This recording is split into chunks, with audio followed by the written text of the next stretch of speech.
نحمده ونصلي على رسوله الكريم اما بعد فاعوذ باللہ من الشیطان الرجیم بسم اللہ الرحمن الرحیم۔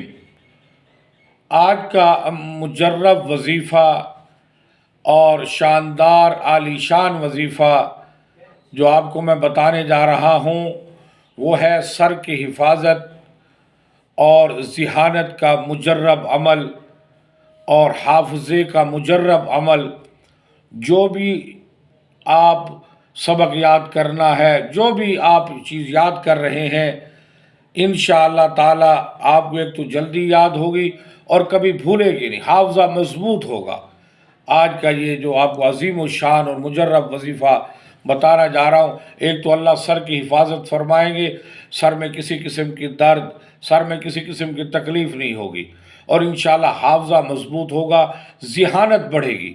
آج کل طلباء علماء اس حوالے سے بڑے پریشان ہیں کہ جناب اعلیٰ جو بھی سبق یاد کرتے ہیں، جو بھی کچھ یاد کرتے ہیں وہ جلدی بھول جاتا ہے۔ وہ انشاءاللہ تعالی یہ جو آج مجرب وظیفہ ہے، عالی شان وظیفہ ہے، انشاءاللہ جو بھی آپ یاد کریں گے، قرآن یاد کریں گے، حدیث یاد کریں گے، اور اقوال یاد کریں گے، تقریر یاد کریں گے، سبق یاد کریں گے، طلباء اکرام انشاءاللہ تعالی حافظہ مضبوط ہوگا، انشاءاللہ کچھ بھی نہیں بھولے گا، اور سر کی حفاظت ہوگی، اللہ سر کی ساری تکالیف سے بھی حفاظت فرمائیں گے۔ یہ مجرب جو وظیفہ ہے، ہر فرض نماز کے بعد 11 مرتبہ پڑھنا ہے، ہر فرض نماز کے بعد 11 مرتبہ یہ آپ نے پڑھنا ہے۔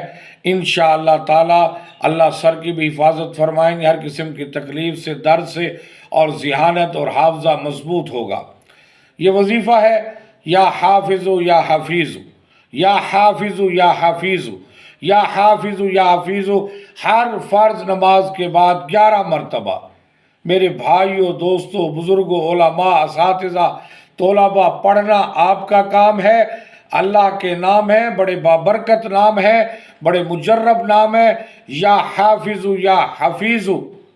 اللہ حافظے میں برکتیں عطا فرمائیں گے، اللہ سر کا درد، سر کی سارے تکالیف کو ختم فرمائیں گے۔ یا حافظ یا حفیظ، یہ سر کی حفاظت اور ذہانت کے لیے مجرب ہے۔ ان دونوں الفاظ کا ایک سانس میں پڑھنا ضروری نہیں، بعض لوگ ایک سانس میں پڑھنے کی کوشش کرتے ہیں، ضروری نہیں، بس ہر فرض نماز کے بعد فجر، ظہر، عصر، مغرب، عشاء کی فرضوں کے بعد دعا مانگ کر آپ نے 11 مرتبہ پڑھنا ہے، یا حافظ یا حفیظ، یا حافظ یا حفیظ۔ بڑا مجرب عمل آپ کو دیا ہے، اس عمل کو کریں، ہر فرض نماز کے بعد 11 مرتبہ پڑھیں، اللہ آپ کے سر کے درد، تمام تکالیف کی حفاظت فرمائیں گے، اللہ آپ کے حافظے کو مضبوط بنائیں گے، اور ذہانت پیدا ہوگی، فطانت پیدا ہوگی۔ یہ ایسا مجرب وظیفہ ہے، دعا فرمائیں اللہ تعالی ہم سب کو اس وظیفے کو پڑھنے، اس پر عمل کرنے اور استقامت کی توفیق عطا فرمائے۔ وما علینا الا البلاغ۔